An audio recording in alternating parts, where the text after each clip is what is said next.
Hello and welcome to The Cine Skinny. It's the podcast from the team behind the Skinny magazine. It's Jamie Dunn here, standing in for Peter Simpson, who's off on a well-earned holiday in Barcelona. We're also down another player, as Anne Burrows isn't feeling great, so she's not in today. But Lewis Robertson, you are my saviour. Hello. It's not just going to be me monologuing for an hour, which would be horrible. It's going to be the two of us. It's going to be... I know we've done sort of interstitial dial-ins and like interviews and stuff like that, but I think this is the first two-person episode. Is that right? It is, yeah. We're breaking new ground. The two best hosts of the Cine Skinny. Yeah, I mean, we don't need those other two. Yeah. Let's this could be the new era. Yeah, we're going to get loads of requests. Don't bring Peter back, whatever you do. Exactly. We're sick of his jokes and his funny banter. We don't want it. And we don't want Anna Heat's great insight and intelligence. You know, we don't need it. It's just too much. So we are recording this week's episode once again at EHFM in Summerhall. So a massive thanks to the EHFM team, particularly Jamie Pettinger, who sorts us out every week with great equipment. If you want to listen to EHFM, you should do on ehfm.live. We heartily recommend it. Basically, all the cool people I know in Edinburgh have a show on EHFM. So, including us. Well, we're not quite on the station yet. I don't know if that's in the works, but we're definitely record here, so I feel like part of the family. Yeah. Before we kick off, we've got a few thank yous.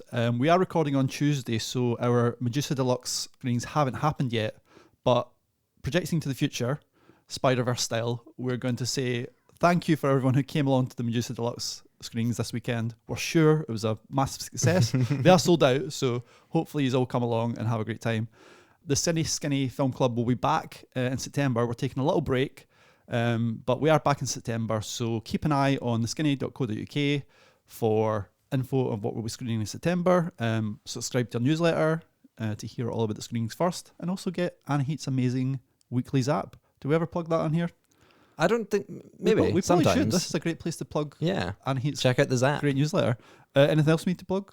I don't think so. I think you'd probably know better than I would. I mean, I think you're overestimating my knowledge of what the goings on at the Skinny, but... It's running like a well-oiled machine. Exactly. I'm sure there's nothing else to plug. You know all about it. We're sort of great at putting out information. So we'll go straight in. So Lewis, what have you been watching? Well, a couple weeks ago, because I think we've had a longer time since recording than usual, I caught what must have been one of the last screenings of Dungeons & Dragons Honor Among Thieves. I'm really glad I got the chance to watch it. I'm really excited for it to come to like a streaming service, just because it was instantly like a comfort film to me. I think that the reason why big high fantasy, like swords and spells sort of films are more popular in games than films is probably something to do with the fact that like what people like about these worlds is all the details and the lore and the background and the factions and their rivalries and this evil order and this big army. And when it comes to games, you can usually go through them at your own pace. If you don't like if you're playing Skyrim or something and you don't like the dwarven dungeons, you don't have to spend any time in them. You can go to the vampire's castle. But films, no one really cares. Like the problem with fantasy films is either you're a massive nerd and the film doesn't dive enough into the scope of the world to satisfy you, or you're not a nerd and it's really dense and dorky. And I don't know how they've circumnavigated this problem, but they have. Maybe because Dungeons & Dragons is such like a versatile game, like it really doesn't have much of an identity by itself. It's just whoever plays it brings something new to it. But they've just created a really fun film. It's not too silly. It has like emotional beats. It's not like trod on by Avengers-style quips. But the set pieces are really interesting. Chris Pine, Hugh Grant, they're having a great time. There's a found family. There's a male and female lead who co-parent a kid, but they're platonic friends with no romantic undertone, which is really refreshing. I know everybody's already seen this film and everyone quite likes it, but I'm glad I caught it. It's obviously like not the most like groundbreaking film, but to me it's the most successfully light-hearted film that's come out this year so far. It's like perfect flat party film night fodder. So I fully recommend that. What have you been watching? Well, I was just going to say, on that film, that was like the surprise of the year for me, because this trailer looked so bad. It was going to be terrible. Again, there's like nothing about it that should work, really. Yeah. Like, again, it's not groundbreaking. It's like there's an evil wizard and there's like, they have to go into a dungeon. There's a dragon. Surprise, surprise. But yeah, it's just like nothing about it feels tired. Nothing about it feels phoned in. It really feels like everyone's just putting their whole heart into it. and it's just a blast. Yeah, I realised it was going to be good when I saw it was from the directors of Game Night. I don't know if you saw that. I've not seen Game Night. I worked in a cinema when it came out, and like not many people went to see it, but the ones who did really seemed to enjoy it. Game Night is my favourite like Hollywood comedy of the last 10 years. So, okay, I'm going to have to check it out. And Dungeons & Dragons isn't quite as good, but it's very good. Well, it's the thing where, like, you know, I was watching this and I'm like, this is like a great little team of characters. I'd love to just see them get into all sorts of shenanigans. I feel like this has got like some great like potential. And then obviously because it's successful, they've gone and come out and said, oh, we're doing a sequel, we're doing a spin-off, we're doing a series. And I'm just like, well, it's going to be shit. Like, it shows how just completely cynical I am towards franchises, that I watch a piece of media that's so franchise ready and I really want there to be a franchise. But the second they announce that there's going to be a franchise, I'm like, well, it's not going to be as good as the first film, is it? Because it was just like a nice, pleasant surprise. I'm happy enough to just watch Honor Among Thieves over and over again. I don't need to see like their take on The Witcher. Exactly. Yeah, I have been watching Big Boys. I don't know if you saw that TV show. It's a couple of years old now, I think. Is it the one with the guy who plays James in Derry Girls? Yes. Yeah, so this came out last year. Yeah. Yeah, I totally missed me by, but I was just like bored and looking for something to watch like before bed, like kind of like comedy, and I was going through Channel 4. And yeah, I thought this was kind of lovely. It's like by Jack Rook, who's a comedian I don't know, but it's basically based on his life. It's about two guys at university, one's straight, one's gay, and it's just a really kind of sweet show about male friendship and loss and kind of finding your tribe at university, which is something that I feel like a lot of things are about but don't really do well, and I feel this did it. You know, a really good job of like communicating how that feels. So it's funny. It's got some really kind of bittersweet moments. It's the kind of perfect show to wind down to before bed because the episodes are really short. They're 20 minutes, and it's funny, but it's like built around characters and like the unique experience, and it all kind of rang true to me. So I for a sitcom, I thought it had like a lot of heart, a lot of sweetness. It was quite uplifting, you know. It's like it's not kind of cynical in any way, but it's not kind of sentimental either. Yeah, I would highly recommend it. I feel like it kind of got overlooked, but yeah, I have to admit. I mean, I guess I overlooked it because I remember when it came out, I thought it sounded interesting, and I'd be down to watch it. It was just one of those things I never got around to watching it. Is the kid? What's his name? Is it Dylan Llewellyn, who's James from In-Betweeners, Derry Girls? Is he just pretty much the same performance that he gives in Derry Girls? It's basically, yeah. He's like I got that vibe from it. That's not necessarily a bad thing, but it definitely seems like he's got a type. Yeah, he's James but gay, basically. James but gay, it's like a gay James. It's like exactly the same. But it kind of works, you know, like he's like, he has a kind of real naivety and a real kind of sweetness to him, which is totally charming, you know, like it's like he's a very disarming actor. I don't know if he can actually do other roles, but in this role, he's great. I'll definitely check it out then. So, there was a big movie out this week. You've already referenced it once so far this episode. Have I? You said let's travel into the future for the Medusa Deluxe screenings. My God, I did. That was a great joke. I should have remembered I made that. But this thing, when I host these things, I'm all like I'm blacking out. I actually can't remember what I'm saying. I find this so terrifying. I don't know how Peter does every week. Yeah, I'm so impressed. It really is a surprise when we edit them and listen back and like, oh, I didn't realize I said that. Yeah, but this is incredibly nerve-wracking. So listeners, bear with me. So Across the Spider-Verse, the sequel to the amazing Into the Spider-Verse from 2018 is out this week. People are rushing to see it. You might have seen it already.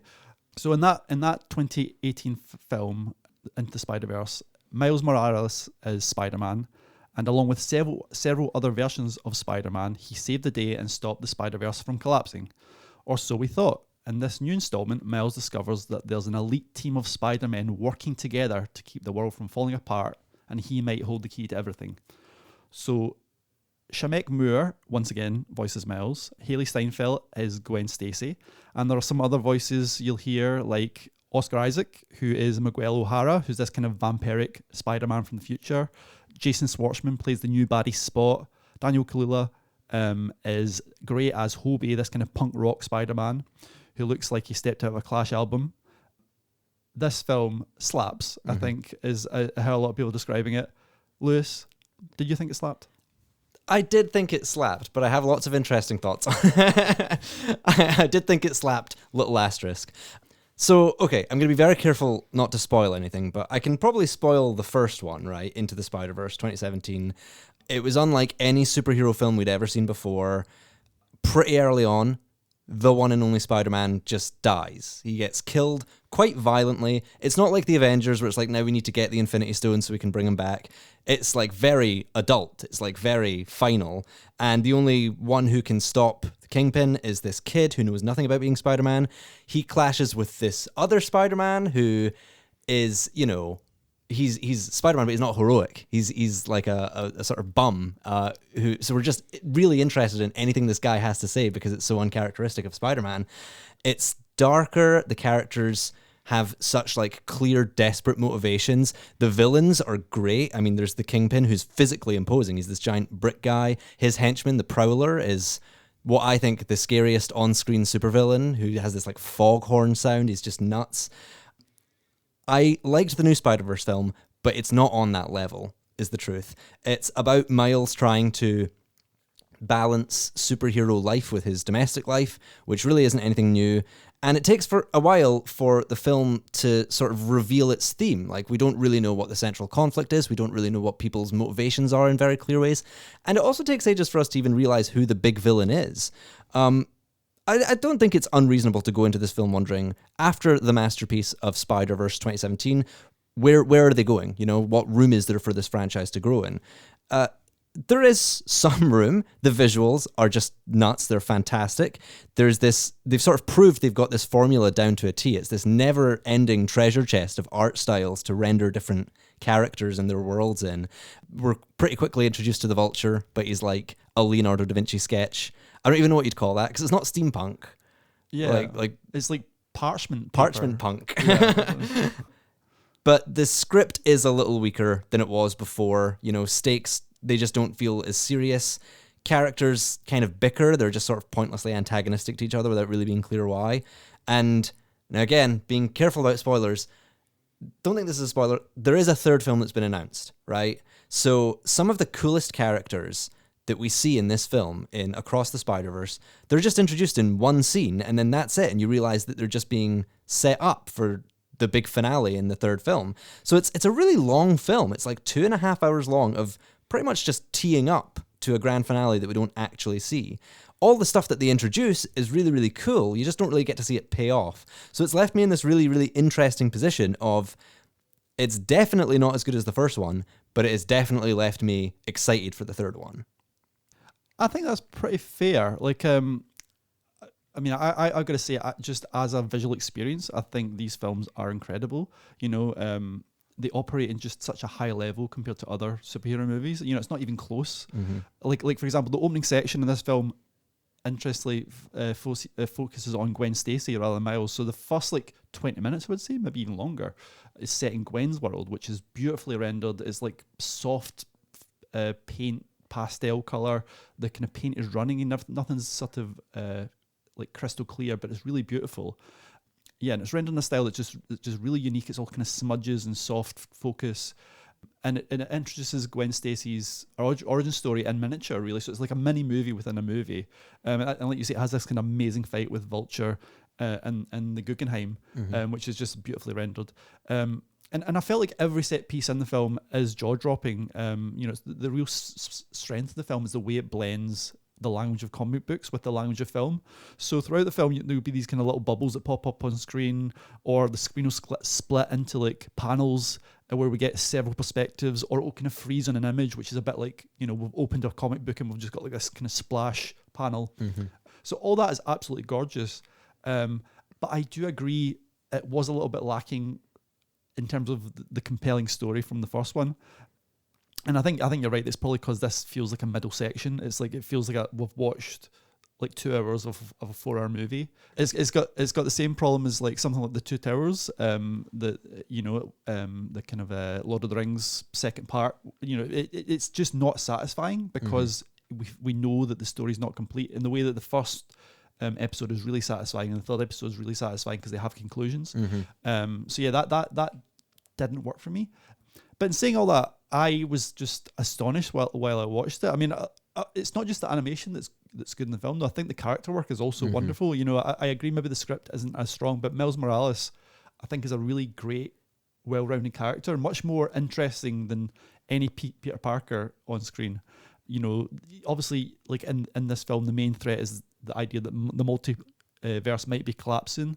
But the film is also interested in these kind of smaller stakes, you know, so it's about the messiness of adolescence, it's about loneliness, it's about kind of the stressful business of growing up, not just being Spider-Man, but the stressful business of trying to satisfy your parents, trying to get like straight A's at school, being the best you can without like letting people down. And I think that's like a big part of like, the comic books. Like, you know, I think that's why Spider-Man is like quite often people's favorite superhero, because he's the most realistic, he's the most down to earth. You know, he's the neighborhood Spider-Man, and this really leans into that. You know, I also love just like how funny and cool it is. You know, like let's say you've got like these endless new versions of Spider-Man. We have a kind of Hindi Spider-Man who lives in a New York version, like which looks a bit like Mumbai.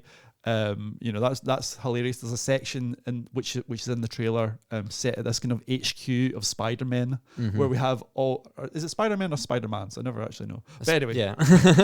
but you know, so we have like endless jokes about different Spider-Man, all rendered in different animation styles, some ridiculous. There's a T-Rex Spider-Man. Yeah. There's a cat Spider-Man. You know, but like, and there's just tons of little in-jokes that I don't want to spoil, but like, people will be delighted by. Yeah, again, trying not to spoil things. Like, I have a bit of a bugbear when it comes to film and TV of characters who the film is doing everything it possibly can to signal to you that this character is cool.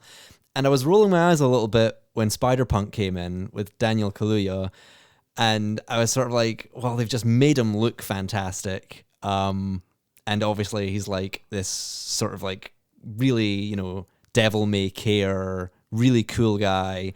But then, you know, I think I was resisting it a little bit, but then he actually like functions in the script as a punk character. Like, he has a very punk ideology. He disrupts the plot in a very punk way. The characters are fantastic. They're performed really well.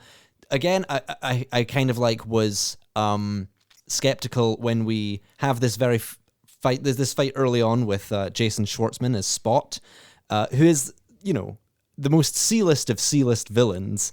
And I also have a habit about villains who are just desperate to be recognized as villains, especially when you compare it to stuff like the first Spider-Verse film, where all the villains are just dripping with presence.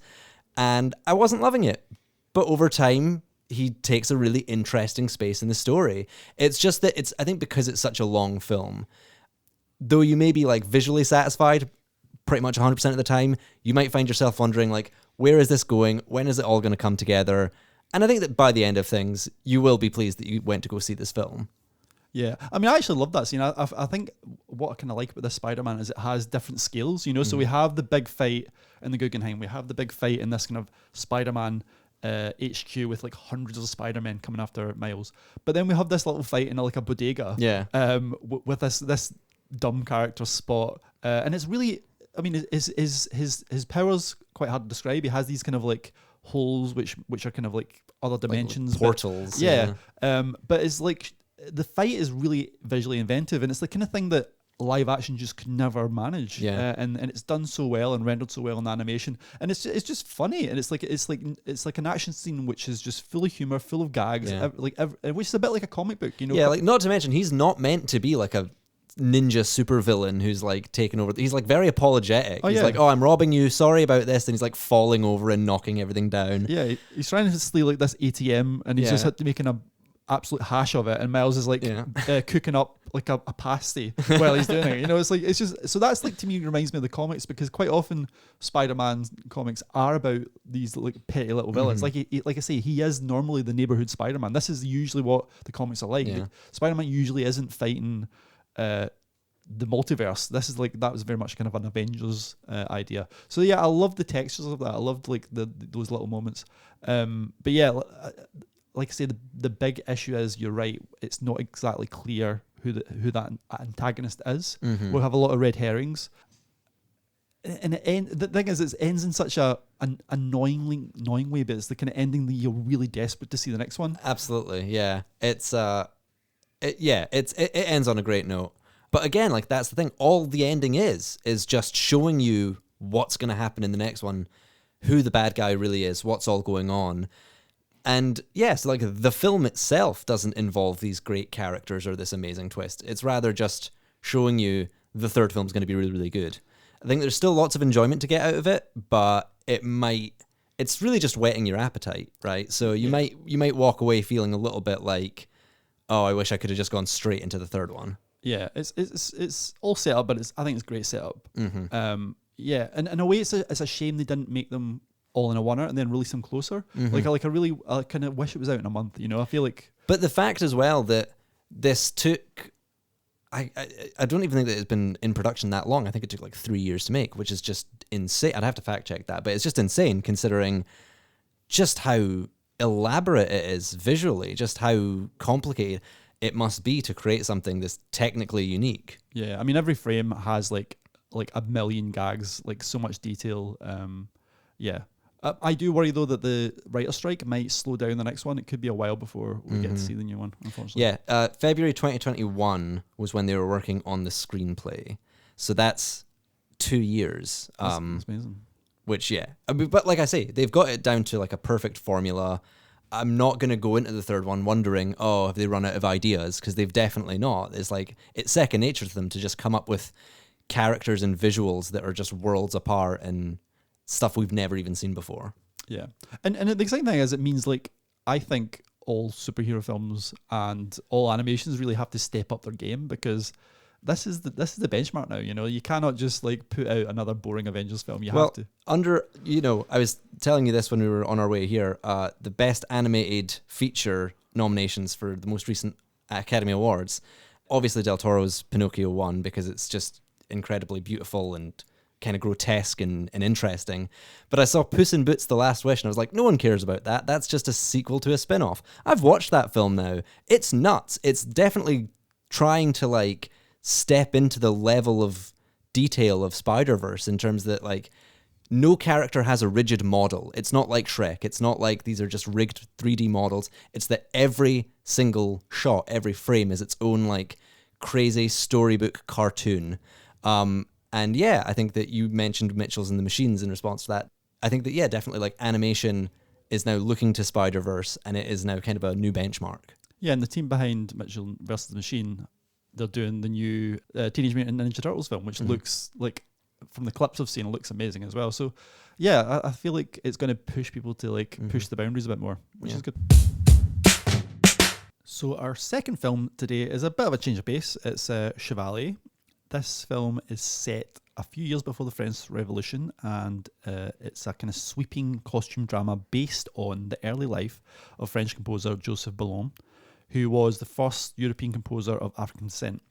Now, Joseph was born the illegitimate son of an African slave and a French plantation owner, but despite his kind of lowly beginnings, he climbed the heights of French society thanks to his virtuosic music talent. He counted Marie Antoinette as one of his biggest champions. He actually became a key member of her court. So the film has this kind of amazing true story of this kind of extraordinary person at his heart. It's got a sexy cast. It's got a saucy affair at the heart of it. It's got sword duels. It's got violin duels. It's got Minnie Driver. But, Lewis, is it any good?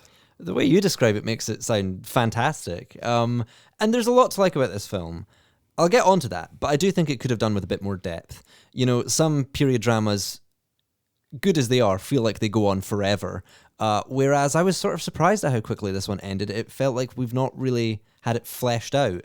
Last episode we were talking about Local Hero, and what was great about that film was these like tiny little scenes that do nothing but sort of deepen the characters, just show them hanging out. And I'm not saying we needed to see the characters hanging out, but there's no scenes where we take a breather or humanize our characters. We don't know what makes Chevalier joyful, or if he feels joy, or does he only feel the need to compete? Because, these characters just live and breathe for the plot to move on to the next scene. And I like the plot. I thought there was like a good structure to it. There's this little competition between Chevalier and Christophe Gluck over who gets to be the lead of the Paris Opera. And that feels like a fun little conflict that's quickly superseded by the seriousness of the French Revolution. And, Marie Antoinette changes from this like interesting, quite radical queen who uplifts Chevalier and likes him and likes the effect that he has on her court. She likes seeing how a person of color is challenging all the sort of pride and the avarice of the people around her.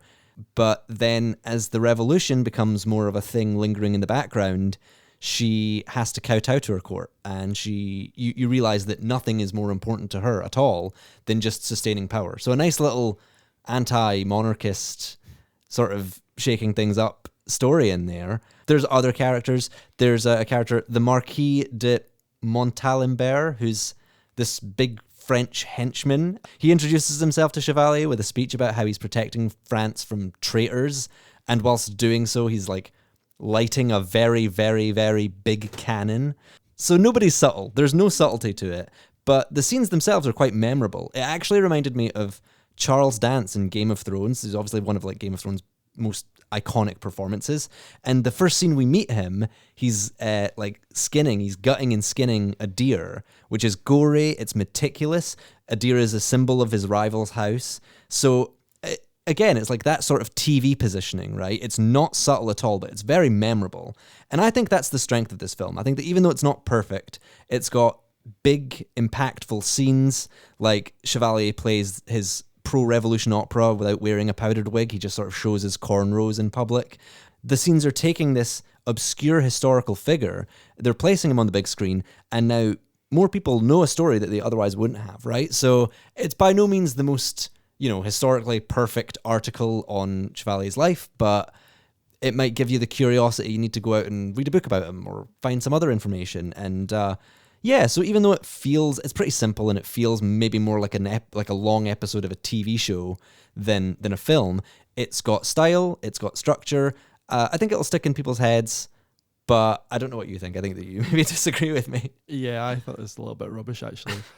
I mean, I think maybe what I found the first half really poor, actually. I should say it opens in the most cringeworthy way possible. Like I've read some reviews where people praise the opening. They say it's like the high point, but to me it was embarrassing. It's like so Joseph Bologne, who is Chevalier. I should have actually set that up. Chevalier de George is the title he's given by Marie Antoinette. He challenges Mozart to a duel with the violins, and it's like, on paper, okay, that's a fun idea, but then in execution, what are we saying here? Are we saying that this guy who we've never heard of is better than Mozart? Okay, if that's how you're setting up your film, saying this guy is better than Mozart, can we maybe see him perform a bit or understand why he become better than Mozart? I feel like the film really is really superficial. We're just told this guy's amazing. It's interesting. It starts with a kind of origin story of him. He arrives in Paris. He's been dropped off by his father, this kind of plantation owner, who's told him you have to be the best. You're a person of color. You will not be accepted unless you are exceptional. That's an interesting premise, and I think it would be really interesting to see psychologically how that affects someone, because I presume that is the clue to his greatness. It's because he felt he had to be the best. And maybe he was better than the Mozart, I don't know. Like the problem is, like, a lot of his music was lost during Napoleon's reign. Like, so maybe he was as great, and the reason that Vienna rose up to be the kind of great like bed of classical music is because France had this revolution and all its music was lost. But I want a film about that. I think that's interesting. I want to see him growing up, how the drive to become a great player. What happens is we see him as an 8-year-old for a scene, and then instantly he's a genius. Like, how does someone become a genius? I think that's more interesting than seeing somebody who is a genius. There's no kind of nuance to that. We're told instantly he's amazing, and we just have to accept it as given. So the first half feels really, really rushed and superficial. Like, I think that's really interesting. Being a young black man growing up in France, that would be a really interesting story. And then I think his story during the revolution would be interesting as well, because it turned out he was a key part of the revolution. He was like a spy for the resistance. He led an army of black soldiers. So that would be fascinating. But instead we have this kind of, I think, quite fluffy, superficial story of how he tried to be the head of the Paris Opera. Like, it seems to me that's like a footnote to this guy's great story. So I didn't quite understand why that was the focus of the film, because I don't think it tells you that much about him. I guess it tells you why he became a revolutionary, which doesn't really sit that well with me. So it suggests that the reason he became a revolutionary is because he was a bit put out. His nose was put out of joint because Marie Antoinette sort of didn't stick up for him and didn't give him a job. So it's like, to me, that is not a good reason to find this guy heroic, what you've identified, the very first scene where Mozart is, I think that like they've kind of like been a bit cheeky and sort of modernized it, because Mozart is like bouncing about the stage as he plays the violin. Sort of, I'm willing to bet that back in those days, if you went to go see like a Baroque composer, they would just stand and look very professional. But he's kind of like a rock star, and he's like taking requests from the audience. And well, I actually think that's actually quite true to classical music, because that was like the popular music of the time. I think it was quite more lively. I think nowadays we think of classical music as quite staid, but I think actually back in the day it was kind of fun. So I don't know if it was exactly like that, but I can't say for sure. I don't know enough about classical music. But then Chevalier comes in, challenges Mozart to a duel, and they're really mugging it at this point. Like Mozart's like, okay then. Like what we're seeing through this most like very like ham-fisted performance is that Mozart is proud. He's so proud of his talents that he's certain that any foolish person who would challenge him, much less a person of color, he could demolish. And then it turns out, surprise, surprise, Chevalier is great. That's our introduction to his skills. That scene happens again pretty much when this big sort of like rivalry for who gets to lead the Paris Opera begins. He is spurred on by Marie Antoinette to go up to Gluck and sort of say like, shame that they chose the wrong person. And only because Gluck is so proud does he like actually accept this little duel that they're putting off. So it's the thing where like, we very quickly skip over any of his upbringing. And I think that maybe the reason that happened is because perhaps they were trying to show, him moving through French society, and he could only really do that when he had the privilege of great skills to go up to these people and challenge them. But I agree. I think that like the focus is in a really interesting place. I think that's maybe why it feels more like a TV episode to me than a film. But yeah, like I say, I think that there's like things to like about this film. There's things to enjoy. I just do think that it's like not perfect by any means. Yeah, I think the film looks really good. I think it's like the period detail is fantastic. So if you're into like costume dramas for the visuals, I think it's definitely worth seeing. I thought I should say it was Kevin Harrison Jr. who plays Chevalier, plays Joseph. He really looks the part. He's a great looking guy. He's got charisma. I did think though he was maybe misdirected in a way. I don't know if it's quite his fault or just the script is a bit shallow, but he just came across as a bit kind of callow as a character. And I've only seen him in one thing actually before. I don't know if you saw that horror Loose from a few years ago. Loose. Luce, I think so you said. No, I've not seen it. That was really interesting, and he has quite a sinister side. But here he's just playing a kind of like eye candy, talented genius. There's not much to him. Like I feel like we didn't really get to know him that well. He falls pretty quickly into a like slightly disconnected, distant rock star. That's kind of how they want to characterize him, I think. But that's sort of something that we all know. That's like a trope. That's a cliche. Yeah, and even when he's radicalized to like go against the court, like I say, it's done. He does it for like the wrong reasons. It's about revenge. Yeah. Which again, I think that's maybe the more rock and roll version, right? It's very like, it's very like he gets snubbed, so he uses his skills as an artist to attack these people. But there's never really much of a relationship built with the revolutionaries and why they're revolting. And it reminded me of Fast Time that we did the other week. Is that right? Is that what it's called? Have I not misremembered that? The French one with the Full Time. Sorry, Fast Time, where revolution there is depicted as something that's happening in the background. As we're trying to get to work, we can just look from our train window and see smoke coming from the city. That's very much how it's done in this film as well. We're riding our golden carriages down the street and you can see people with like carrying signs in the background. But the thing about Full Time is that the reason it's in the background is because we're in a position where we can't interface with the revolution because we're at the lowest class of society.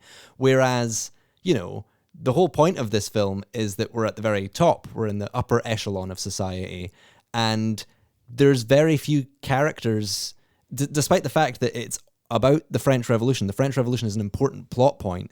There's no characters who really get to embody it, who get to like lay out the principles of the French Revolution, namely that it came from very poor people, very desperate people. Yeah, exactly. We have a meeting where and they go through some of the kind of like aims of the revolution, liberty, fraternity, etc.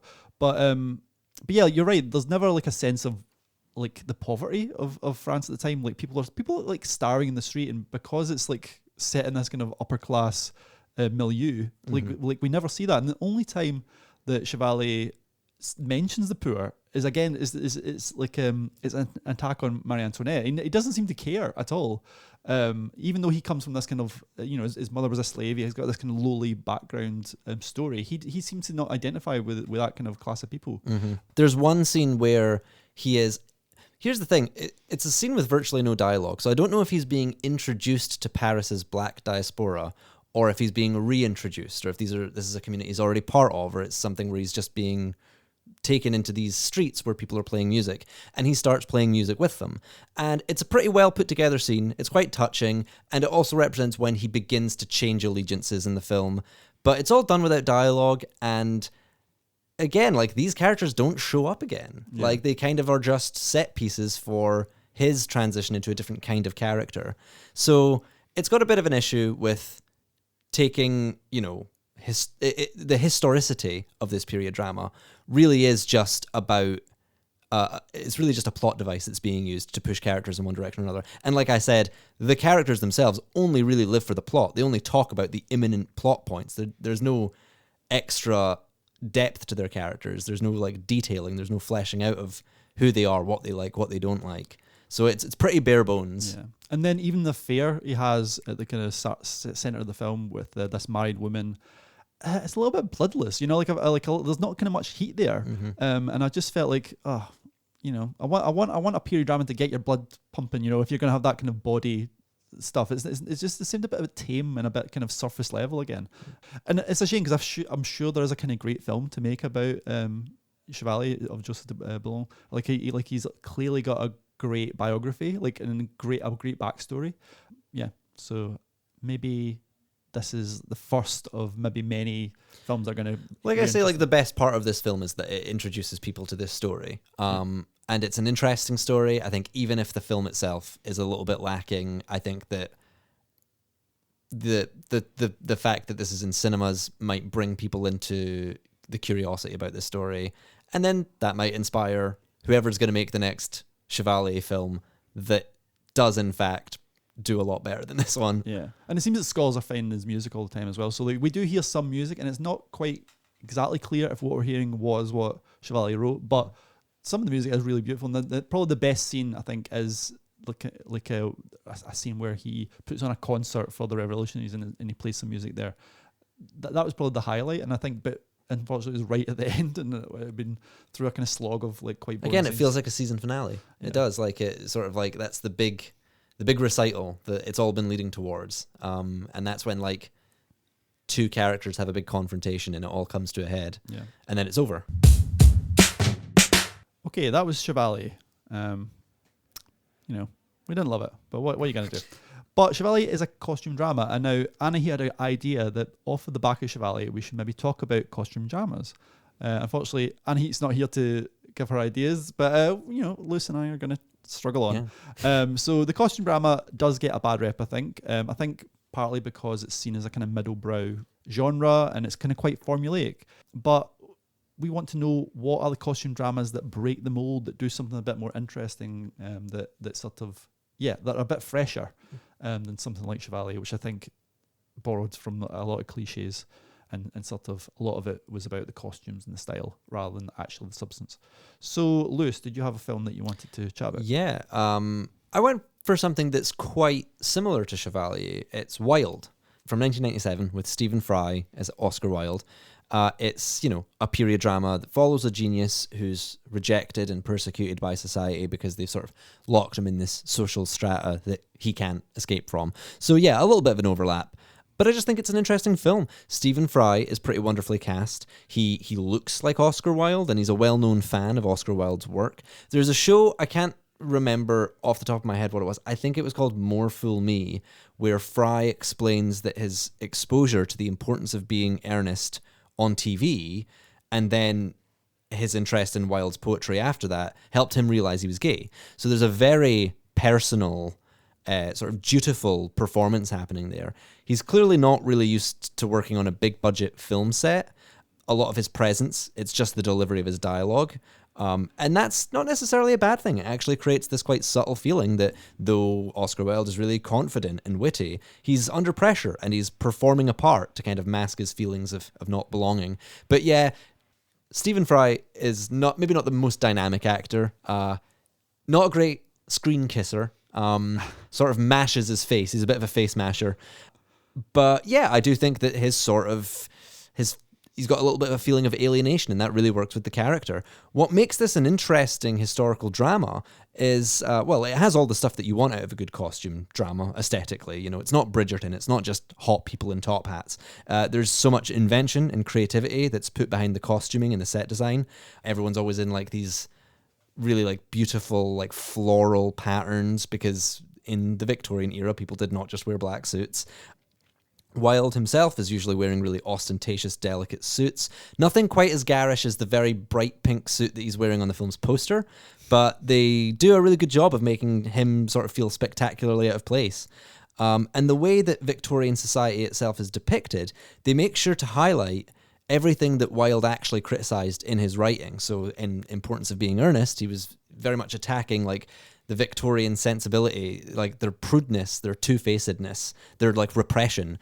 There's a scene where he's sitting and having a drink with his lover, who's Jude Law, and his tyrannical, like traditionalist father.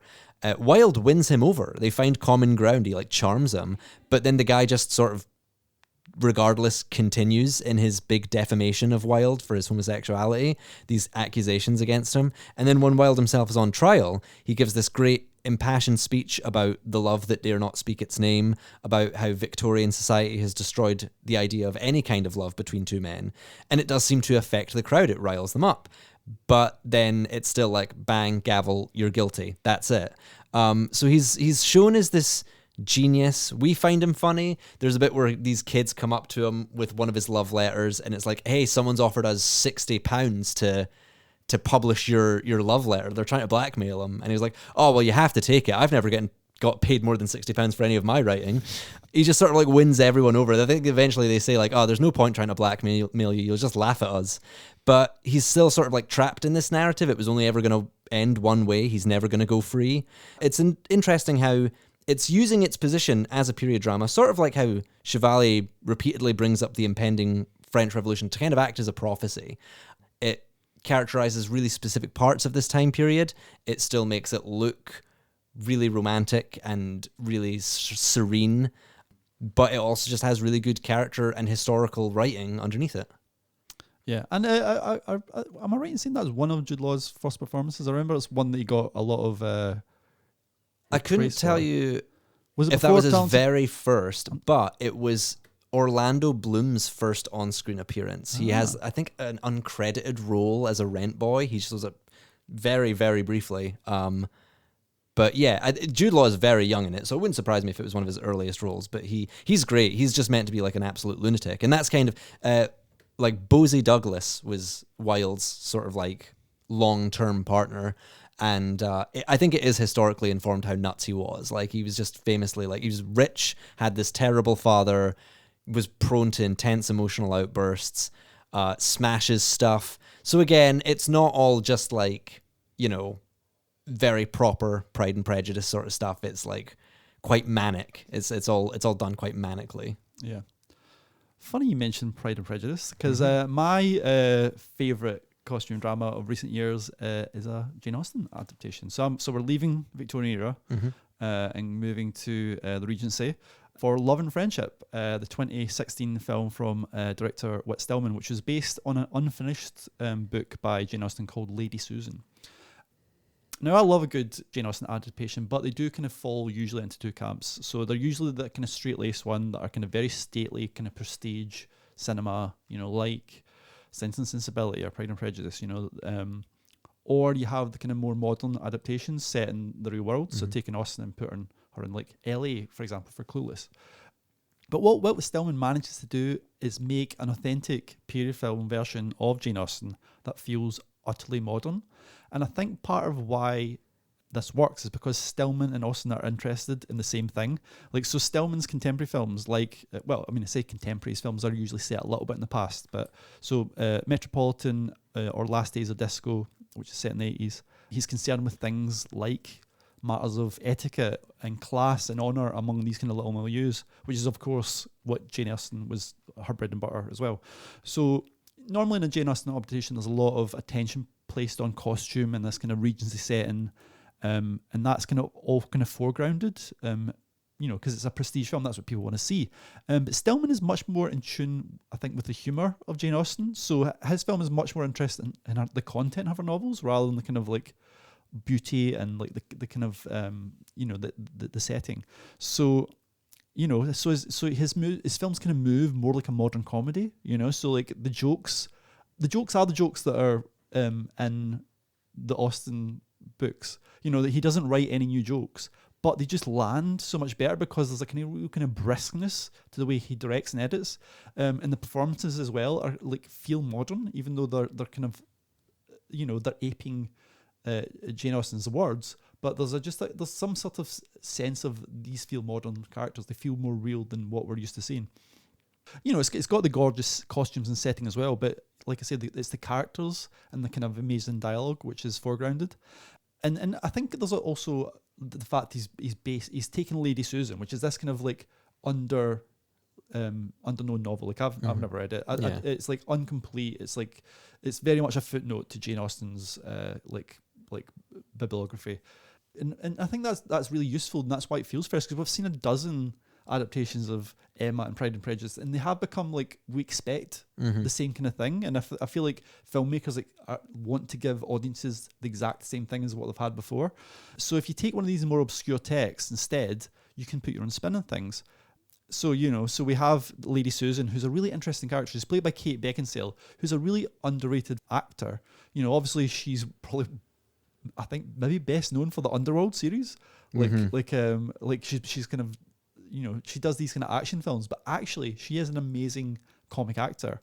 And initially she feels like an airhead. She feels like the baddie in the film, because she's having this affair with this younger man. She's trying to marry off her daughter, and she's basically, and I think maybe even in the novel she's meant to be the villain.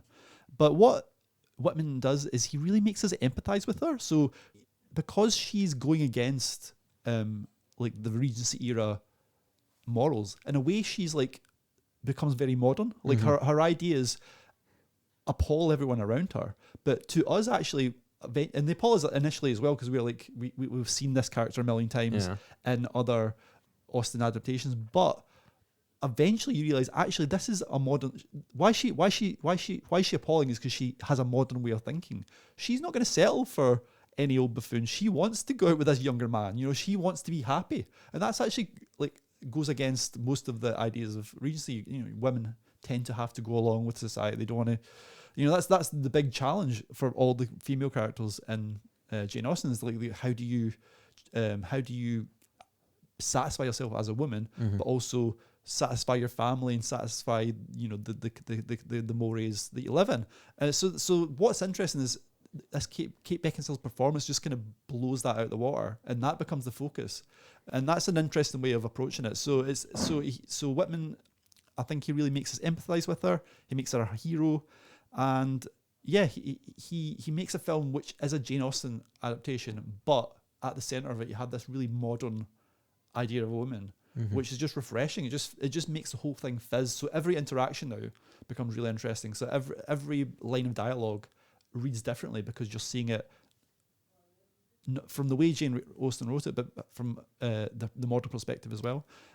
So it's hard to explain what he's actually doing, but yeah, I feel like he is tuned into Austen's humour, and because of that, I think it's just sort of zips along in a way that the other ones feel more stately. He doesn't have to feel he has to hold on these beautiful sceneries or beautiful settings or these ponderous characters. Actually, the characters fizz along. Yeah, I've never seen Love and Friendship, but you've definitely made it sound interesting. It seems to me like I think the last Jane Austen thing that I really watched was the 2005 one with Keira Knightley, and in that one, I think that the dialogue actually holds up really, really well. Like even though it's the same script as it is from the book, and it's all really, really dense and really, really elaborate, sort of purple prose, really flowery language. The performances just make it land, and you can kind of laugh along with it, particularly when it's all about people who sort of behave in a very over-rehearsed way. Like Tom Hollander shows up as Mr. Collins and does his whole like very rehearsed like, these are the finest roast potatoes I think I've ever eaten, and everyone's laughing at him because he's clearly read a book on how to behave like a normal human, because that's what society was like back then. And though I really, really enjoyed that film, I didn't really feel like there was much to go from there. Like I felt like I'd had my fill of Jane Austen on screen. I think lots of people agree that the 2005 one with Keira Knightley and Matthew McFadyen is like a pretty definitive one. But this sounds interesting because it seems to, I don't know, just play into roles that we don't expect with Jane Austen. Like, for example, getting your kids married off is kind of an antagonistic thing in Pride and Prejudice, right? That's what Mrs. Bennet does. She kind of is a bit more villainous, but it sounds to me like now we're following a character who's doing this. Well, what I think he's doing is because I guess maybe partly because it's an unfinished novel, but what he's doing is he's adding a lot of his own stuff into it. So he's kind of reading between the lines of maybe what, or like I say, imagining what Jane Austen maybe meant by this. So I think sometimes with the adaptations, they're very faithful, which means that they follow Regency mores. But because he's not been faithful in a way, well, he has been faithful in terms of sensibility, like the jokes and like I say, this kind of obsession with etiquette and class is very much at the centre of the film. But in other ways, he's not faithful at all because he's inventing his own things. He's bringing in he's like foregrounding certain characters in place of others. So you can tell, you can imagine. And when you see a character come on, that will be the main character in this film. But actually, it will go off in a tangent and follow a little side character or a character who might seem initially unappealing, and again, in Pride and Prejudice, they might be the fool, actually becomes like heroic. So not just Lady Susan, but other characters who seem like they are the cannon fodder for these type of film adaptations are actually become more interesting. So it's a film that's constantly surprising you, and characters are surprising you. I think because again he's working with something that was unfinished, and because of that he's not been faithful, and he's been allowed to kind of go free and invent things, which I wish more people would do. I feel like sometimes because the Jane Austen crew are so obsessed with these characters, it's hard to go off. It's a bit like what's that improv group, the Jane Austen I don't know, there's a Jane Austen in. I can't remember the name, but they it's almost like he's doing a version of that. Ostentatious, yeah. So fantastic. So they're like, I've seen them a few times. They're great fun, and they what they do is they take Jane Austen and they do, they invent they take the basic plot but like add in new stuff. There was also that recent Pride and Prejudice sort of, which played at Lyceum, which was fantastic. Again, that was like a musical, but again it read between the lines, and the minor characters became the major characters. I think if were I to read were I to watch Love and Friendship, much like how I would watch Chevalier, and then I really actually want to know the real story of Joseph Bologne and like work out where they got inventive and what they introduced, and was that really the music? Was that really how it went? Because here's the thing, there's no law that says when you tell a historical story or even an adaptation you have to remain remotely faithful. If I were to watch Love and Friendship, I'd really want to read the source material and see how much of it's invented. I remember thinking the same thing. I was most interested in Little Women after the Greta Gerwig film came out, and I was like, I couldn't remember what I'd remembered because I'd read it so young.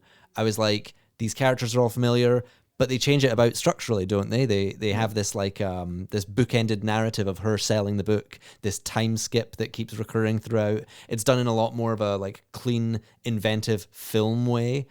So yeah, that sounds like a really interesting adaptation, especially when you're working with something that wasn't even complete in the first place. Yeah, and it's hilarious. I cannot understate how funny it is. And like I say, the amazing thing is these are Austen's words, but they're just like brought to life in such funny ways. So I would highly recommend this film and all Whit Stillman's films, but especially Love and Friendship.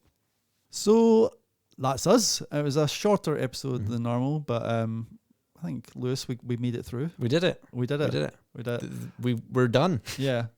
You'll be glad to know Peter will be back next time to host. Anahit, all being well, will be back as well. So will Lewis and I. So all I can say is follow us all on Twitter. You can follow Lewis on Lou_Rob. I'm at Jamie Dunn Esquire. You can follow Anahit on Anahit Ruse. You can follow Peter on Peter Simpson with all the vowels taken out. And if you like this episode or you want to do some requests for the future, you should contact. So you can email us at cine@theskinny.co.uk. And that's been all from us. We'll see you next time. Bye.